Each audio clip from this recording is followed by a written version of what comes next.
안녕하세요. 얼마 전에 그런 뉴스를 봤어요.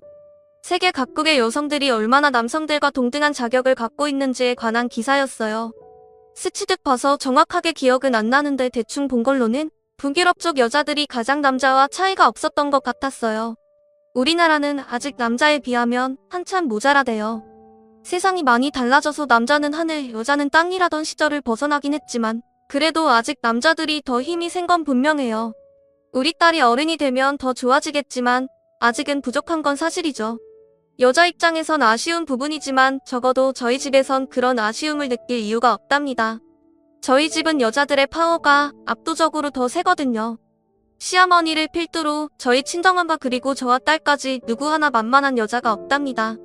그러다 보니 때론 내 여자 사이에서 힘겨루기가 벌어지기도 하는데요. 그래도 1등은 역시 저희 시어머니가 아닐까 합니다. 일단 외관으로도 가장 강해 보이시거든요. 실제로 힘도 세시고요. 저희 시아버지보다 더 힘이 세시답니다. 웃자고 하는 얘기가 아니라 정말이에요. 저희 시아버지와 팔씨름을 해서 이기는 걸 직접 봤거든요. 힘도 세고 성격도 강하신 그런 분을 시어머니로 모시고 사는 게 사실 쉬운 일은 아니었어요. 그래도 그 덕에 제가 이만큼이나 살 수 있으니 감사하다고 해야겠죠. 오늘은 저희 집 기센 여자들의 면면에 대해 이야기하려고 합니다. 재밌게 들어주세요. 안녕하세요. 전 서서히 중년의 아줌마로 변신 중인 여자입니다. 남편과 딸 하나, 아들 하나를 키우며 살고 있어요. 제 또래 유부녀들이 대충 그렇겠지만 저도 남편 때문에 마음고생을 적지 않게 했답니다. 나름 시집살이 비슷한 것도 했고요. 그래도 크게 보면 나쁘지는 않았어요. 그 정도는 각오하고 한 결혼이었거든요. 거기에 비하면 사실 준수한 편입니다. 제가 결혼을 한다고 했을 때 저희 엄마가 진짜 걱정이 많으셨어요. 남편이 모자라서가 아니었어요. 문제는 저희 시어머니셨죠. 상견례장에서 시어머니를 보시고 엄마가 기겁을 하셨답니다. 형님 맞수? 어떻게 이런 데서 다 만난대요? 형님네 가게 옮기고 처음이니 13년 만인가? 너 지우구나? 아이고, 세상에 이게 무슨 일이래니? 그래, 어떻게 살았어? 얼굴 보니 잘 살았다 싶네. 반갑다 반가워. 분명히 저와 남편의 결혼을 위해 양가 어르신들이 만난 자리인데 놀랍게도 시어머니와 저희 엄마가 아는 사이셨답니다. 두 분이 얼마나 반가워하셨는지 몰라요. 덕분에 결혼 준비에 관한 이야기는 뒷전이었어요. 두 분이 그간 밀린 이야기를 하느라 예약한 시간을 다 쓰고도 부족하셨거든요. 그렇게 만나고 온 뒤 엄마가 내내 밝았던 게 마치 거짓말인 것처럼 걱정을 늘어놓으셨답니다. 사람은 진국인데 근데 저 양반을 시모로 모시고 사는 건 또 다른 문제지. 너 진짜 괜찮겠니? 도대체 왜 그래? 아까는 그래도 반갑다며 죽고 못 살더니 왜 이제 와서 걱정하는 말투인 건데? 말했잖아. 사람은 좋아. 시장 상인들 안 좋은 일 당하면 누구보다 앞장서서 막아주고 싸워주고. 사실 엄마도 그 형님 덕 많이 봤지. 그럼 좋은 분이라는 거네. 근데 뭐가 걱정인데? 사람은 좋은데 워낙 대가 센 양반이라 내가 시집 들어가서 그 귀에 눌려 고생하지 않을까 싶어 그러는 거지. 엄마 맘이란 게 그런 거다. 엄마가 그런 걱정을 하시는 이유가 있었어요. 엄마가 4년 가까이 시어머니를 옆에서 보고 살았대요. 가족만큼은 아닐지 몰라도 그래도 알 만큼은 안다는 뜻이었죠. 그럴 수밖에 없었어요. 두 분이 같은 시장에서 바로 옆에 붙어서 같은 업종의 장사를 하셨답니다. 덕분에 초반에 엄청 싸웠대요. 시작은 제가 초등학생이던 때였어요. 저희 부모님이 이혼을 하셨어요. 아빠가 이상한 분은 아니셨는데 두 분이 잘 안 맞으셨대요. 그래서 결국 이혼을 선택하시고 엄마가 저와 동생을 키우시게 됐어요. 요즘 그런 일이 일어나면 매달 양육비를 주는 식으로 자식의 양육을 대신하겠지만 두 분은 그런 것 대신 목돈을 주는 걸 택하셨대요. 제가 알기론 아빠가 거의 전 재산을 엄마한테 넘기신 걸로 알고 있어요. 두 자식을 키우려면 그래야 한다는 판단이셨죠. 그렇다고 그 돈을 마냥 앉아서 쓸 수만은 없었답니다. 아이가 둘이니 들어갈 것도 많은데 뺏으기만 해서는 답이 없었죠. 그래서 선택한 것이 콩나물 국밥집이었어요. 왜 콩나물 국밥집을 하셨는지는 몰라요. 주변에서 권했는지 아니면 엄마가 그걸 잘 만든다고 생각하신 걸 수도 있겠죠. 아무튼 그렇게 업종을 정하고 한 시장 상가에 들어갔는데 그때부터 문제가 불거졌어요. 저희 가게에서 얼마 떨어지지 않은 곳에 이미 콩나물 국밥집이 있었답니다. 그게 바로 시어머니가 하시던 가게였어요. 엄마보다 5, 6년 먼저 시장에 들어온 시어머니가 이미 자리를 잡고 있는데 동일한 메뉴를 들고 들어온 엄마가 시어머니 눈엔 굳게 보이진 않았겠죠. 따지고 보면 당연한 일이었어요. 같은 메뉴를 지는 가게를 열지 말라는 법은 없지만 상도이로 보면 그건 아니니까요. 시어머니가 심성이 여린 사람이었다면 벙어리 냉가슴을 혼자서 알았겠지만 시어머니가 어디 그럴 분이실까요?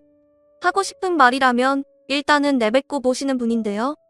당연히 저희 엄마가 간판을 내걸자마자 득달같이 달려오셨대요. 이게 무슨 경우 없는 짓이야.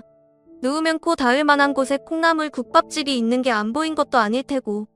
사람이 그러면 못 써. 상도이라는 것도 몰라. 다짜고짜 들어와선 12조로 말을 거는데 참을 사람이 어디겠어요. 시어머니만큼은 아니지만 저희 엄마도 그리 만만한 분이 아니시거든요. 게다가 남편 없이 두 새끼를 먹여 살리기 위해 차린 가게니 목숨 걸고 지켜야 하는 절박한 상황이었어요. 그러니 시어머니 아니라 그보다 훨씬 더 무서운 사람이 와도 물러설 수 없었답니다. 미안해요. 어쩌다 보니 그렇게 됐네요. 좀 양해해주세요. 어쩌다 보니라고? 그게 말이 돼? 사람이 왜 이리 상식이 없어? 아까부터 신경 쓰였는데 언제 봤다고 됐든 반말이래?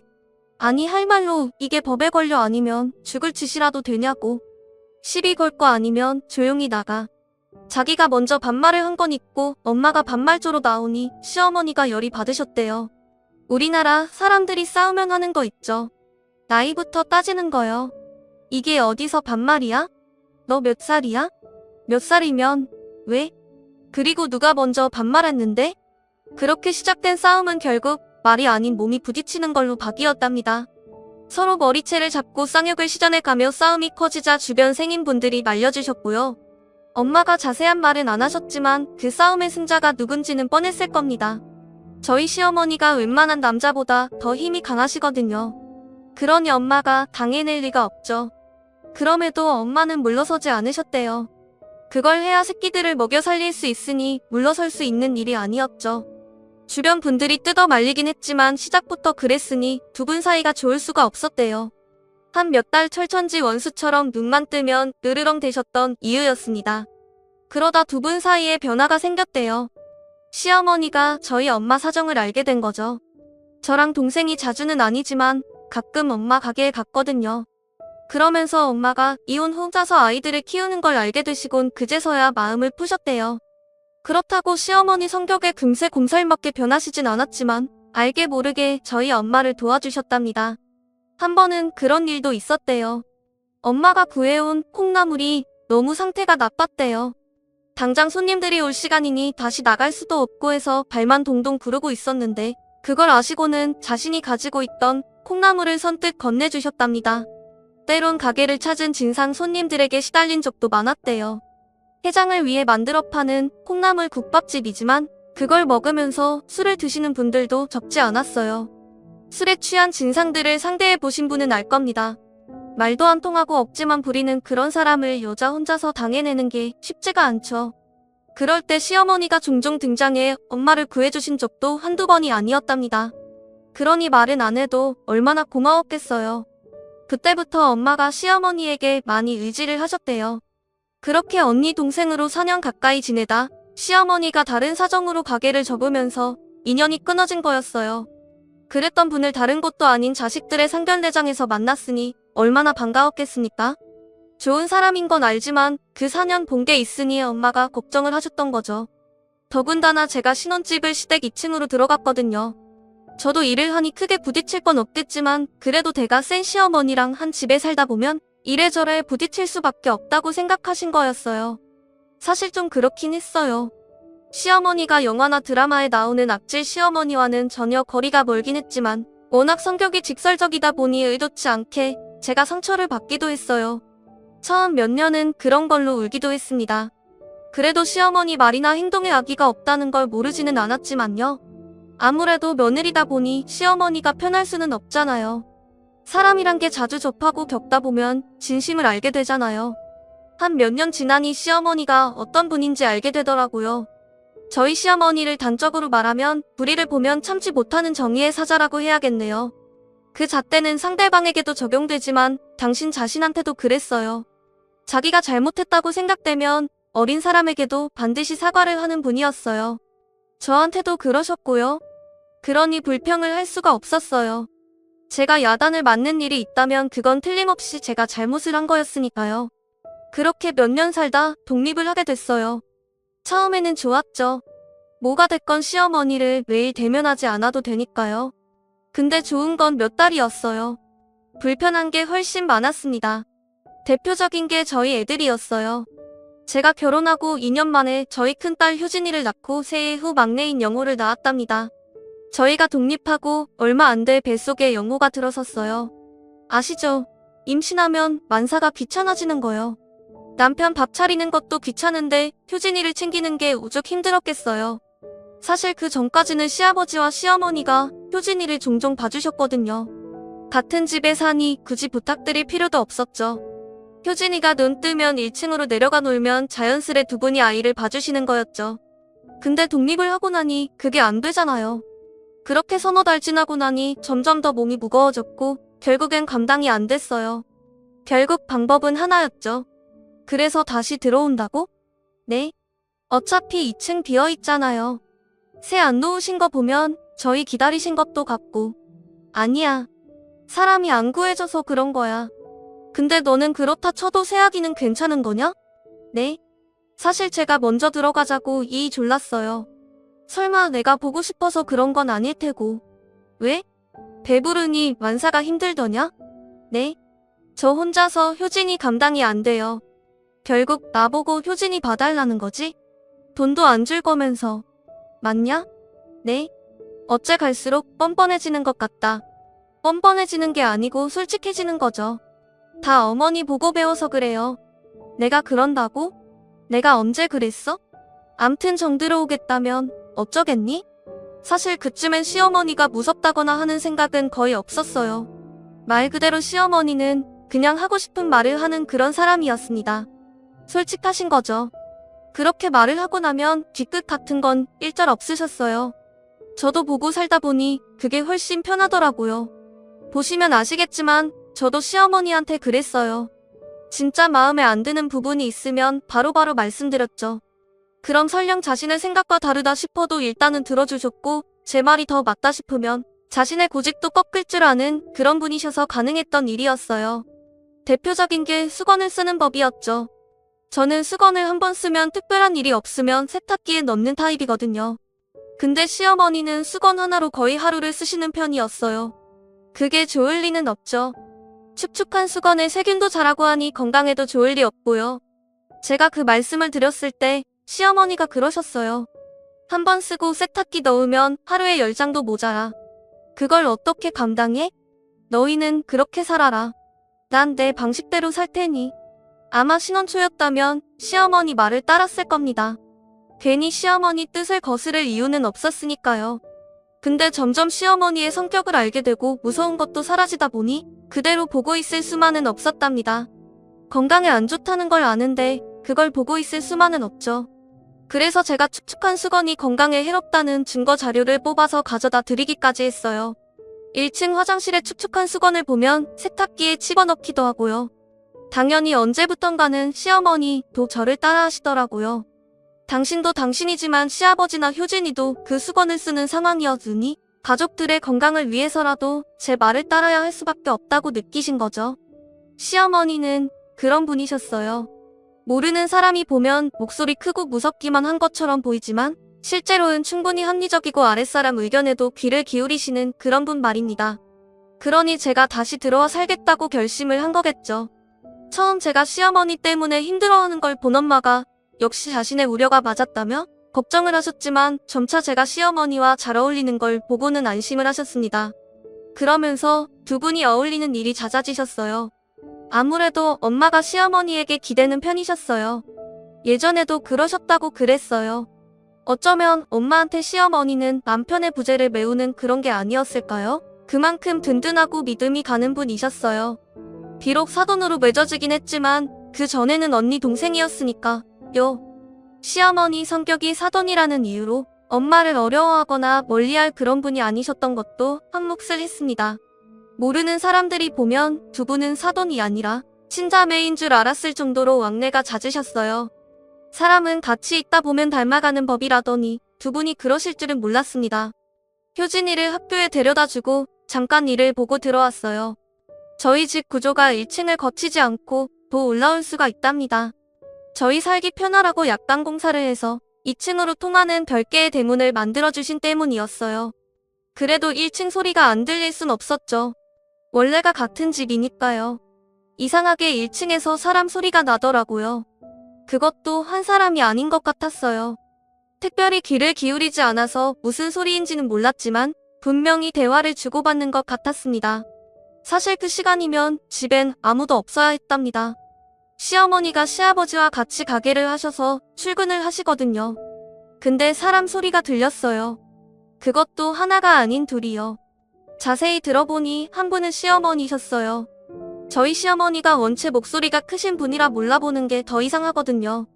근데 다른 한 분이 더 계셨어요. 시어머니가 일이 있어 들어오신 거라 생각했죠. 가끔 그러실 때도 있어서요. 더군다나 손님이 계신 것 같아 내려가지 않으려고 했는데 이상하게 나머지 목소리가 귀에 익었어요. 분명 아는 목소리였어요. 결국 내려가고 말았습니다. 그곳에서 두 분의 몰골을 발견하고 얼마나 놀랐는지 모릅니다. 엄마, 어머니 두 분 왜 그래요? 무슨 일이에요? 그때 두 분 연세가 이미 60을 넘기신 때였어요. 시어머니가 저희 엄마보다 3살이 많았으니 시어머니는 60대 중반이었죠. 그런 두 분이 어디서 싸우기라도 한 것처럼 엉망이 되어 있었습니다. 처음에는 두 분이 싸운 거라고 생각했어요. 시어머니는 코피를 흘리셨는지 휴지로 한쪽 코를 막고 계셨고 엄마는 계란으로 눈두덩이를 비비고 있었거든요. 그 모습만 봤으니 당연히 처음에는 두 분이 싸운 거라고 생각했어요. 기가 막히더라고요. 자기들이 여고생이라도 되는 거라고 생각했다 싶어서요. 무엇보다 사돈끼리 저 정도로 치고받고 싸운다는 게 말이 안 되잖아요. 뭐예요? 설마 두 분 왜 그러세요? 나이가 얼만데 게다가 두 분은 단순한 언니 동생 사이도 아니고 엄연히 사돈인데 제가 격앙돼서 이야기를 하자 처음엔 어리둥절하던 표정을 짓던 시어머니가 집이 떠나가라 웃으시지 뭡니까? 너 지금 설마 우리 둘이 싸웠다고 생각하는 거냐?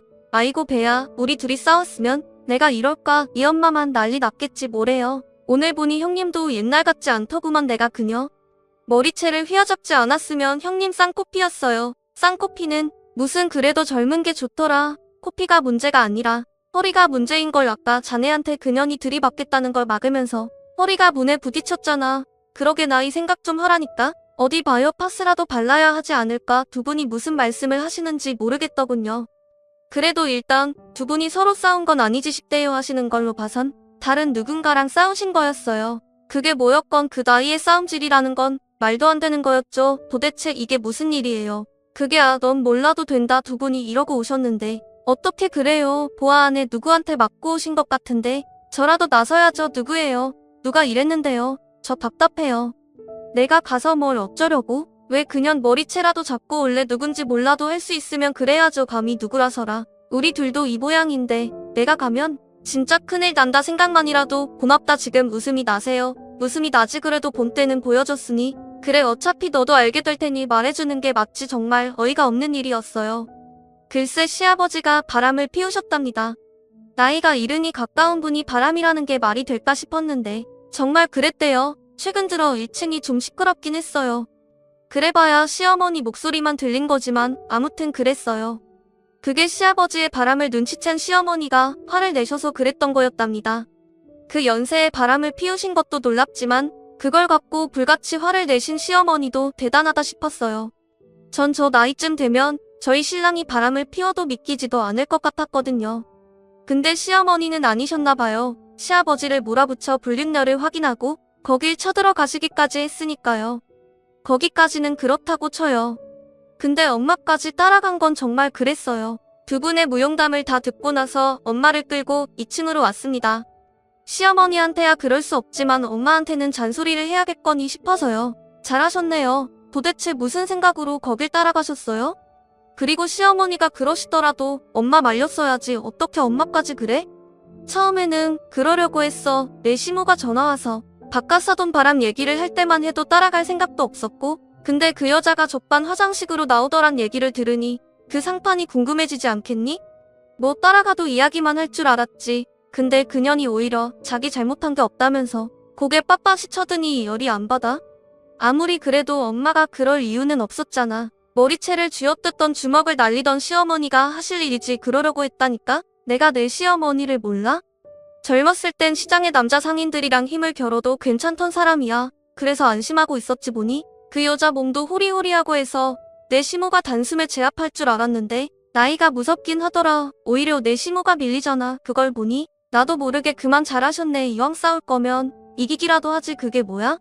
이제 내일이면 거기 시퍼렇게 멍들걸. 안 그래도 벌써부터 얼얼하다. 내 시어머니 잘해드려. 바깥 사돈 바람도 바람이지만 저 양반이 나이가 든 걸 보니 왠지 짠하다. 엄마 말대로였어요. 젊은 시절 그 괄괄하던 양반이 나이가 들면서 조금씩 약해지는 게 안쓰럽더라고요. 그래서 제가 나섰답니다. 그 화장품 가게를 찾아가 싸운 건 아니에요. 시어머니조차 못 당해낸 사람을 제가 무슨 수로 맞서 싸운답니까? 전 제 방식으로 했죠. 시아버지께는 죄송하지만 두 분이 그 꼴을 당했는데 가만 보고 있으면 안 됐으니까요. 그래, 내 말대로 진단서도 떼고 다 했다. 이제 뭘 해야 하니? 경찰서 가야죠. 상해죄로 고소도 하고 법원에는 위죄로 청구도 해야 하고. 그러면 어쩔 수 없이 아버님이 바람 피우신 것도 주변에서 알게 될 거예요. 괜찮으시겠어요? 괜찮지. 잘못을 저질렀으면 벌을 받아야지. 미안하다. 괜히 너 번거롭게 만들어서. 번거로울 게 뭐가 있어요. 어머님 말대로 잘못을 했으면 벌을 받아야죠. 아버님한테도 제가 말씀드릴게요. 아니다. 말할 필요도 없지만 굳이 말해야 한다면 그건 내가 하마 아무리 염치 없는 사람이라 해도 며느리한테 그런 말 들으면 정말로 창피해서 어찌 살겠니. 결국 그렇게 했어요. 상해죄로 고소도 하고 바람을 피운 것에 대한 죄를 물어 위자료 청구 소송도 냈답니다. 아쉽게도 상해죄는 그쪽에서도 진단서를 끊어 쌍방 고소를 하는 바람에 흐지부지 되었답니다. 우리나라 법이 아무리 죄를 지어도 당사자가 직접 응징을 하는 것은 안 된다네요. 게다가 저희 쪽이 2명이라 더 불리했고요. 경찰관 말로는 그렇게 고소를 해봐야 서로 벌금만 맞을 거라면서 말리긴 했는데 시어머니가 멈추질 않으셨어요. 내가 벌금을 내는 거면 상대도 내는 거 아니냐면서 끝까지 하겠다고 하셨거든요. 결국엔 시어머니랑 엄마가 각각 벌금 100만 원씩 내셨답니다. 불륜녀도 똑같은 벌금을 받았고요. 사실 두 분 벌금이 더 나을 수도 있었는데 판사님이 사정을 봐주신 거였대요. 연세도 있고 바람을 피운 불륜녀를 때린 거라는 이유로 줄여주신 거였어요. 좋은 판사님 만나서 벌금이 줄었던 거였습니다.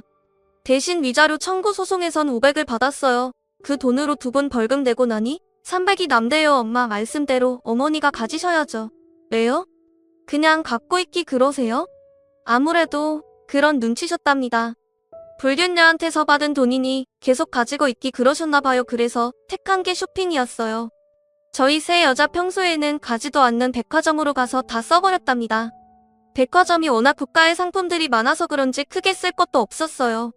그래도 옷 몇 벌 사입고 맛있는 것도 먹고 그랬어요. 평소 같았으면 심장이 떨려서 입어보지도 못했을 옷도 샀으니 나쁘진 않았죠. 그 사건 이후 시어머니와는 거의 친모녀나 다를 바 없이 살가워졌답니다.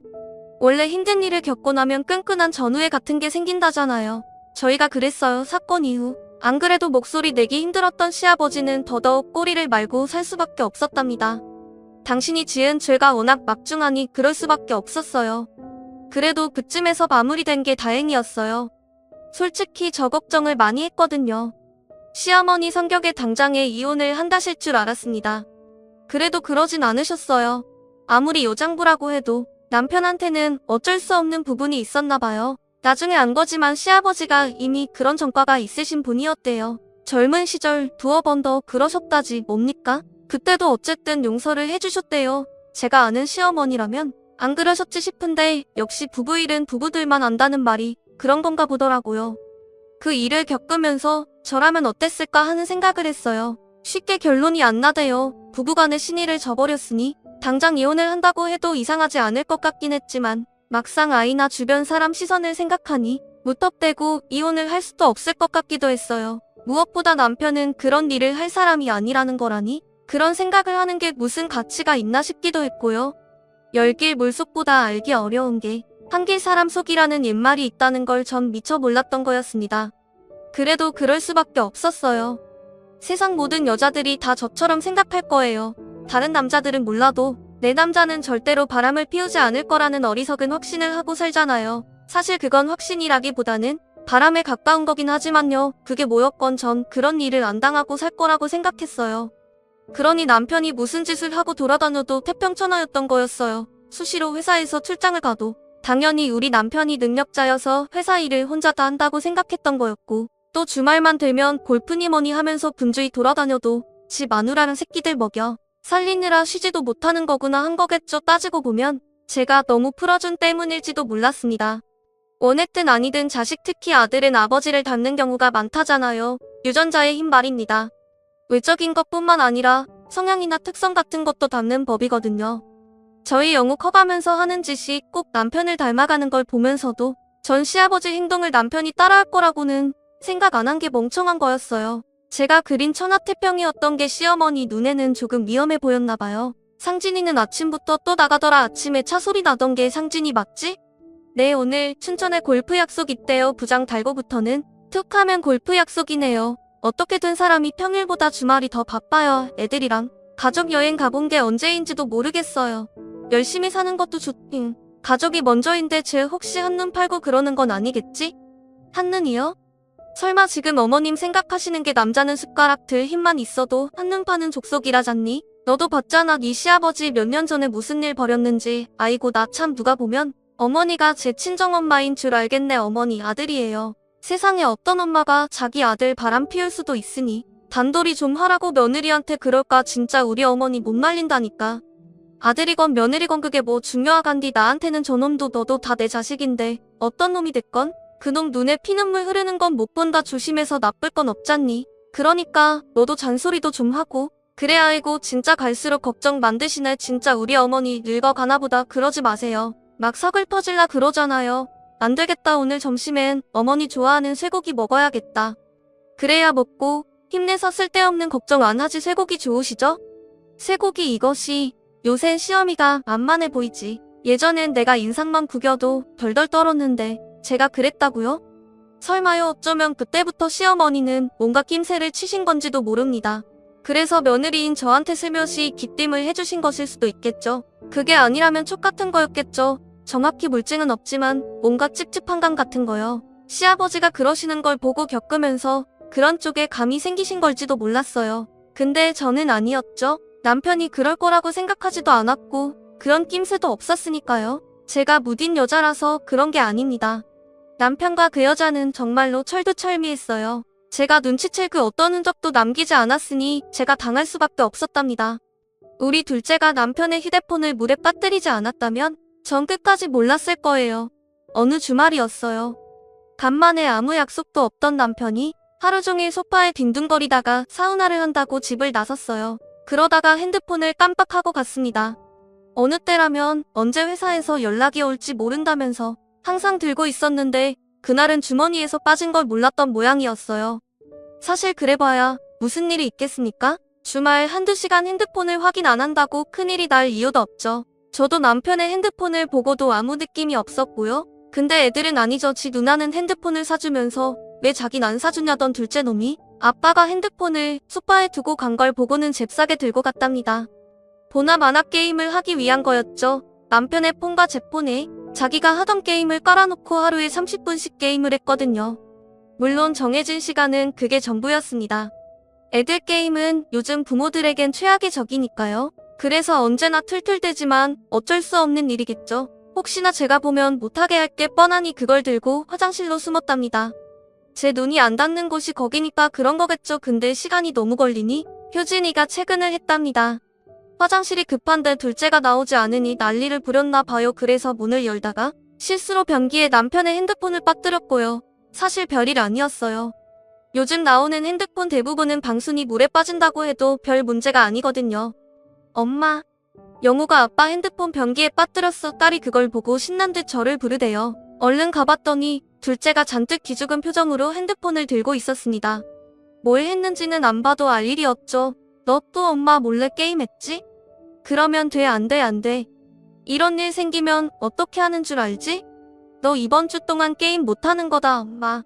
아무리 불쌍한 표정을 지어봤자 소용이 없었습니다.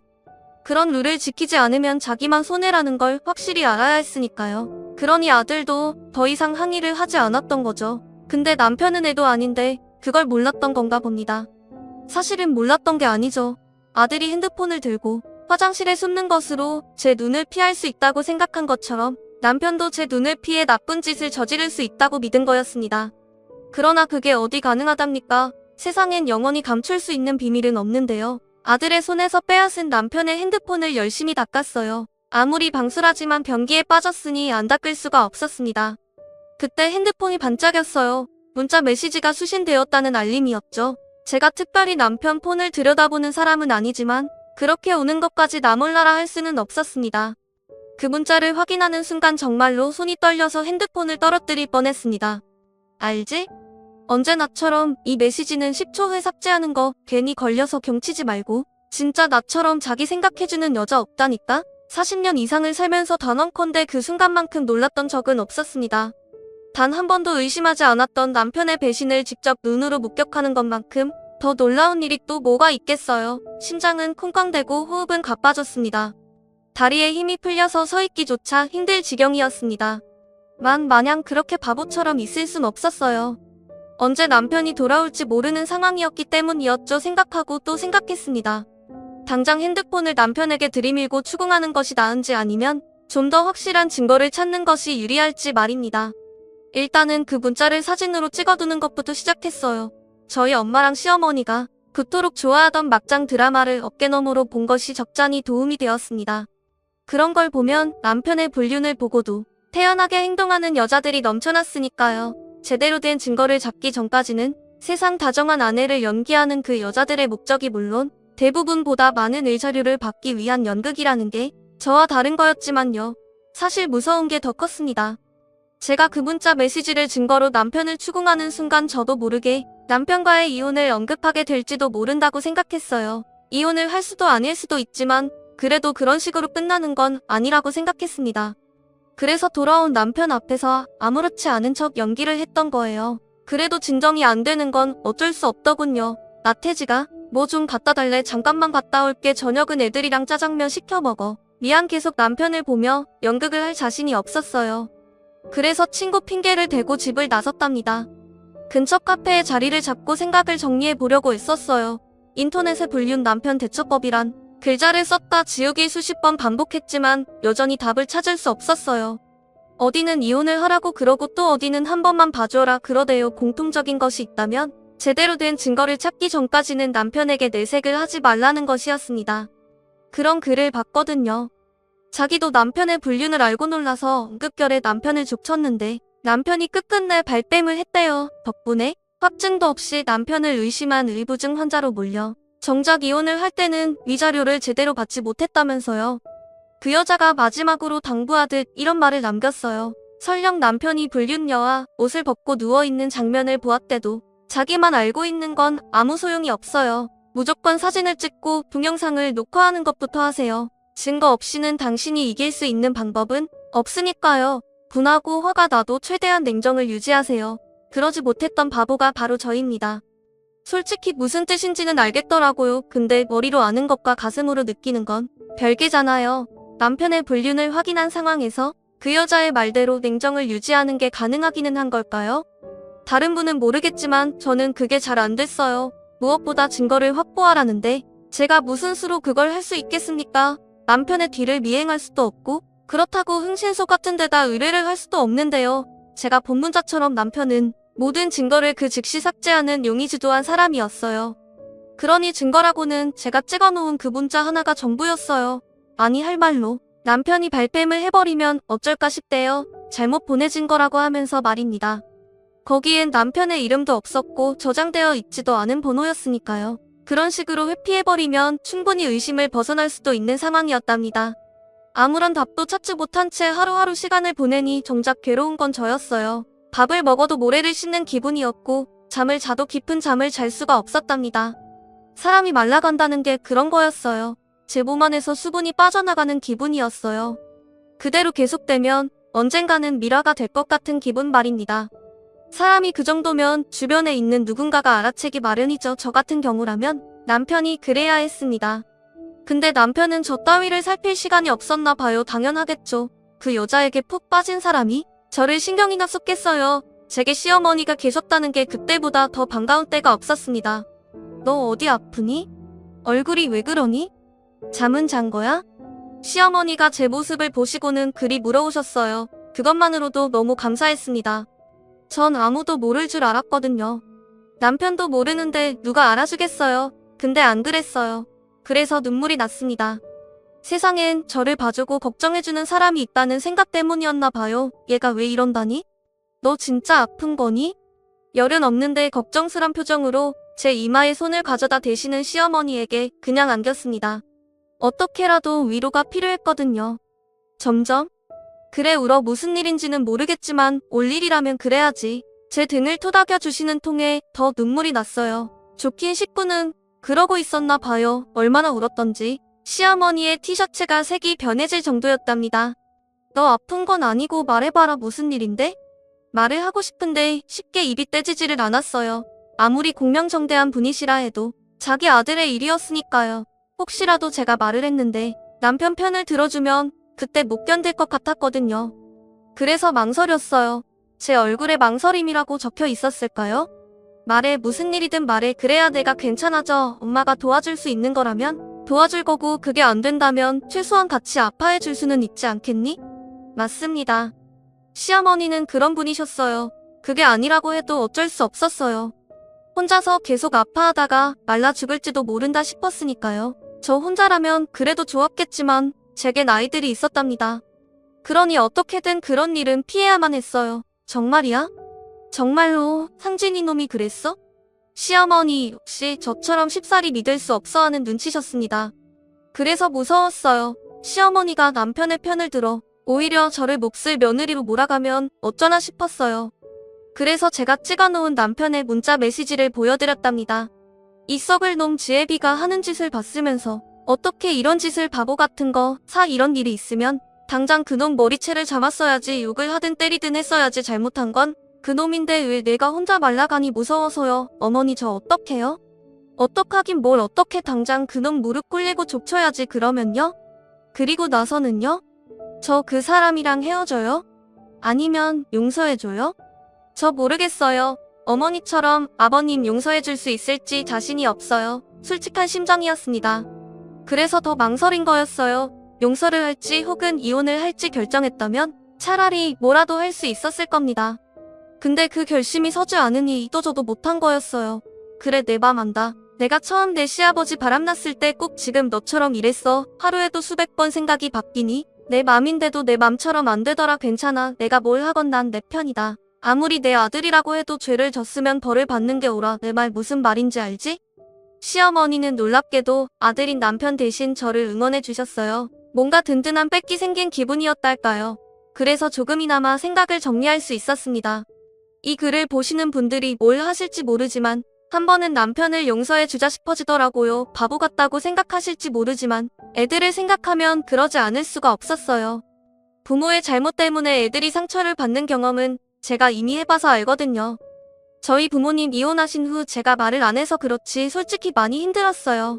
나이가 들면서 두 분의 선택을 이해할 수 있었지만 어린 시절엔 그러지 못했거든요. 그래서 그런 결정을 한 거였어요. 그렇게 해도 괜찮겠니? 네, 굳이 애들 때문에 그랬다는 말을 드리지 않았어요. 말할 필요도 없었어요. 시어머니는 제가 왜 그런 결정을 했는지 익히 아셨을 테니까요. 당신이 겪어본 일이었으니 그럴 법도 했습니다. 그래도 남편을 그대로 놓아둔다는 건 말이 안 됐어요. 계속 남편이 그 여자를 만나게 될 수는 없었으니까요. 결국 남편을 불러놓고 이야기를 하는 수밖에 없었답니다. 근데 그럴 필요가 없었어요. 제가 그 일을 하는 게 얼마나 힘들다는 걸 누구보다 잘 아시는 분들이 직접 해결사로 나서셨기 때문이었습니다. 너 오늘 친정에 좀 다녀오려. 누나, 내 엄마한테 전해줄 것도 있고 거기서 조금 쉬고 오는 것도 좋을 테고 애들은 내가 볼 테니 걱정 말고. 시어머니한테 말씀은 드렸지만 그럼에도 계속 무서웠어요. 남편을 잡아다 놓고 그 일을 말하는 순간 제가 어떤 짓을 할지 몰라서 더 그랬습니다. 그 즈음에 시어머니가 제게 심부름을 시키셨어요. 주말 동안 친정에 가서 머리를 식히고 오라는 거였죠. 참 감사한 분이셨어요. 너무 지친 상황이었습니다. 그래서 친정에 갔는데 엄마가 없더라고요. 대신 메모장 하나가 있더군요. 엄마가 급한 일이 생겨서 공주 삼촌에 좀 다녀와야 돼. 내 시어머니가 전화하셨더라. 너 요새 몸이 안 좋아서 우리 집에서 주말 동안 쉬게 하려고 보낸다고.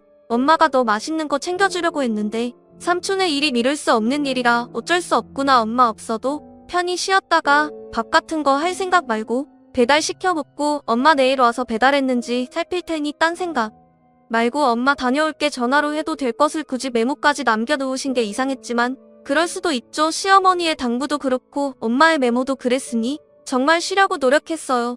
중간중간 떠오르는 남편의 일이 절 괴롭혔지만 그래도 될 수 있는 한 아무 생각 않고 지내려고 했답니다. 제가 그러는 사이 저희 집에서는 난리가 나고 있는 것도 몰랐네요. 사실 정확히 무슨 일이 일어났는지는 몰랐어요. 다만 제가 다시 집으로 돌아갔을 때 남편이 제 앞에 무릎을 꿇었던 걸 봐선 제가 모르는 굉장한 일이 벌어졌다는 짐작은 할 수 있었답니다. 미안해. 진짜 내가 이런 말 하는 것도 염치 없다는 건 알아. 당신이 어떤 결정을 내리든 군말 없이 따를게. 미안하다. 내가 진짜 쓰레기였어. 그 말이 전부였어요.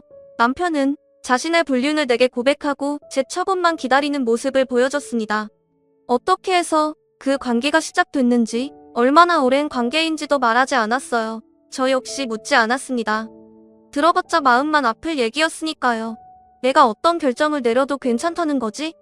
이혼을 원하면 그렇게 해준다는 거지? 고개만 끄덕이대요. 이미 마음은 정해져 있었습니다. 다만 남편에게는 그에 합당한 벌이 내려져야 한다는 생각은 했습니다. 만 어떻게 해야 할지를 몰랐던 것 뿐이었어요. 그 방법이 생각날 때까지 처벌을 유예했습니다. 만 사실 그럴 필요가 없었습니다. 죄에 대한 처벌은 이미 내려져 있었거든요. 제 짐작이 틀리지 않다면 그걸 행한 사람은 시어머니와 엄마였어요. 한 달쯤 지났을 때였나 봅니다. 저희 집으로 우편물이 하나 날아왔어요. 시어머니 앞으로 온 것인데 제가 그걸 봐버렸습니다. 청소를 하다 보게 됐어요. 일반 고지서라면 안 봤을 텐데 겉면에 땡땡지방법원이라고 적혀 있어서 안 볼 수가 없었습니다.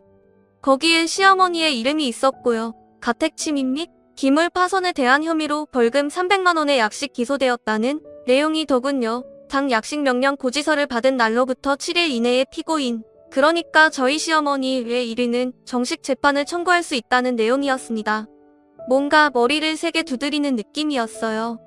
불현듯 예전에 시어머니와 엄마가 시아버지의 불륜녀를 찾아간 일이 떠오르대요. 아무리 봐도 그런 느낌이었어요. 그럼 상대는 불을 보듯 뻔하겠죠. 시어머니가 집에 오시자마자 붙잡고 물었어요. 이거 뭐예요? 얘가 어디서 뭘 보고 아무것도 아니다. 그냥 시비가 좀 있었어. 넌 신경 쓸 것 없다. 그리고 이거 받아라. 시어머니가 내미신 건 유언장이었습니다. 자신들이 죽은 후 이 집은 저와 저희 두 아이들에게 증여한다는 내용이었습니다.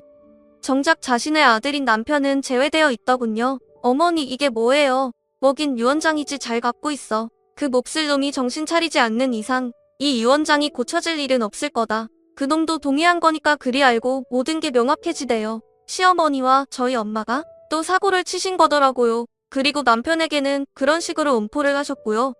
근데 아무리 물어도 대답을 안 해주시대요. 저희 엄마한테 물어도 자기는 모른다고요. 분명히 두 분이 남편의 불륜녀 집에 쳐들어가 생난리를 친 것 같은데 말입니다. 언젠가는 진리를 확인할 수 있겠죠. 그렇게 남편의 바람은 막을 내렸습니다. 요새 남편은 퇴근하기 무섭게 집에 들어오고 있어요. 주말엔 언제나 아이들과 함께고요. 그게 진심인지 아닌지는 모릅니다. 그래도 일단은 좋은 일이니 그런가 하는 중이에요. 이 모든 게 두 분의 작품이지 싶은데 그게 맞다면 참 대단들 하신 거죠. 이런 분들을 엄마로 모시고 있다는 게 어디 그리 흔한 일이겠어요. 그래서 한편으론 불행한데 또 한편으론 행복한 감정으로 살고 있는 중입니다. 어쩌겠어요. 살다 보면 나아지지 않을까요? 그렇게 생각하며 남은 날들을 살아보겠습니다. 감사합니다. 오늘 이야기 어떻게 들으셨나요? 저는 오늘 이야기를 다 듣고 보니 어쩌면 시어머니께서 굉장한 고단수는 아닐까 싶었습니다. 결국엔 화난 며느리의 마음을 진정시키고 아들과의 이혼을 막으셨으니 말이에요. 물론 의도적으로 행동하신 건 아닐 테고 원래부터 정의로운 분이셨으니 마음이 시키는 대로 행하신 거겠죠. 남편과의 관계는 한번 깨어진 그릇과 같지만 시어머니와 친정어머님 덕에 깨진 그릇 잘 이어붙이셨으니 남은 생은 화목하게 잘 사셨으면 좋겠습니다. 오늘의 사연은 여기까지입니다. 감사합니다.